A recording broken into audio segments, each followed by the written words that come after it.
Section 2. You will hear a radio programme in which a presenter called Jasmine tells her colleague Fergus about a charity.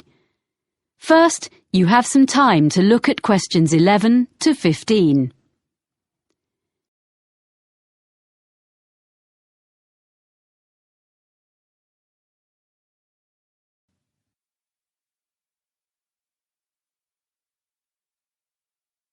Now listen carefully and answer questions 11 to 15. And now here's Jasmine, who's come to tell us about this week's charity. Hi, Fergus. This week, I'm going to talk about Forward Thinking and their plans for the Colville Centre. So, in recent years, people have realised how useful the arts can be within healthcare. The idea behind Forward Thinking is to use the arts to promote well-being.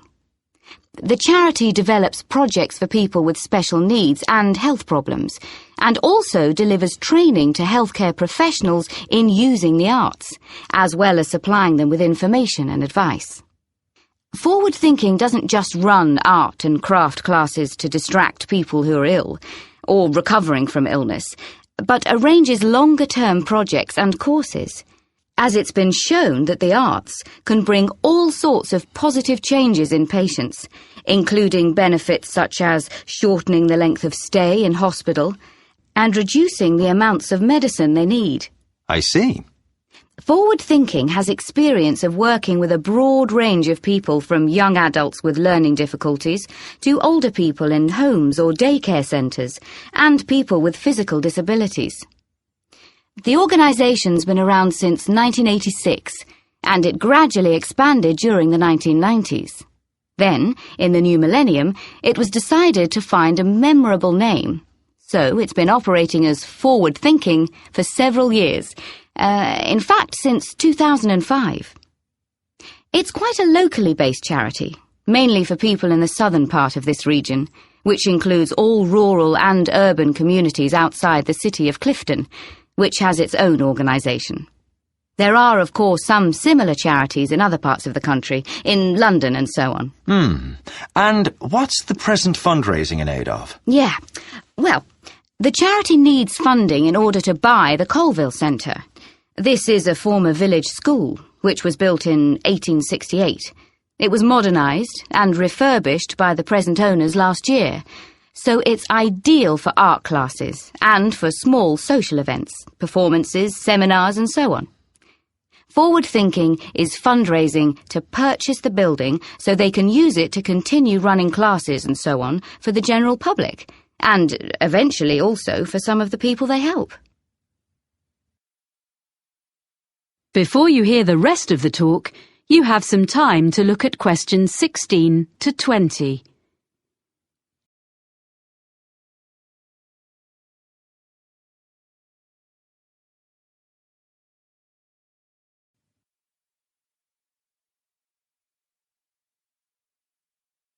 Now listen and answer questions 16 to 20. Right. So, can you give us a few ideas about what classes people might do there? Is it all art classes? Well, there are some very good art classes, but there are lots of other things going on as well. So, for example, there's Learn Salsa with Nina Bellina's team. They say that salsa is an easy dance to learn. It's also an excellent form of exercise, according to Nina. And that class is for both men and women, of course. It's ideal for beginners and what they call refreshers. That's £100 for 10 sessions. Then, another class is called Smooth Movers. It's with Kevin Bennett. And it's for you if you don't have the same energy levels as you used to when you were a teenager. It's a gentle exercise class, geared to the needs of whoever is in the group in a particular session. And Kevin is qualified to teach classes to people getting over injuries and so on, and balance training. That's £60 for 10 sessions. Then there's a day called Art of the Forest with Jamie Graham, where you discover Upper Wood, a short walk from the Colville Centre, and learn how to design in 3D with natural materials. It's an unusual and exciting way to be creative. Jamie is an artist, with a background also as a country park ranger. Oh. For this day, youngsters must be accompanied by a parent or guardian, and the costs are adults, £40, under 14s, £10. But it's best value at £80 for a family of 4.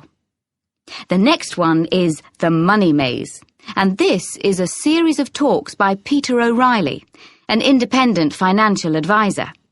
He gives advice on family finances, things like everything parents need to know about managing the costs of bringing up children, sending them to university, and actually also about care for elderly relatives.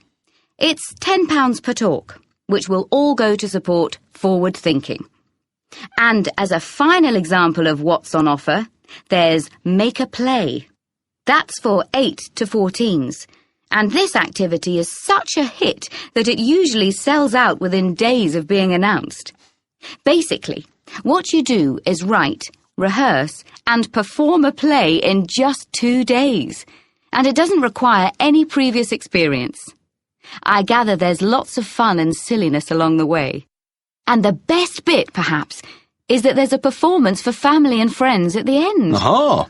It's just £50 for 2 days. Pretty good range of activities, I think. And all raising money for a good cause. Yes. And the all-important contact details are colville@forwardthinking.org.uk or write to me. That is the end of section 2. You now have half a minute to check your answers.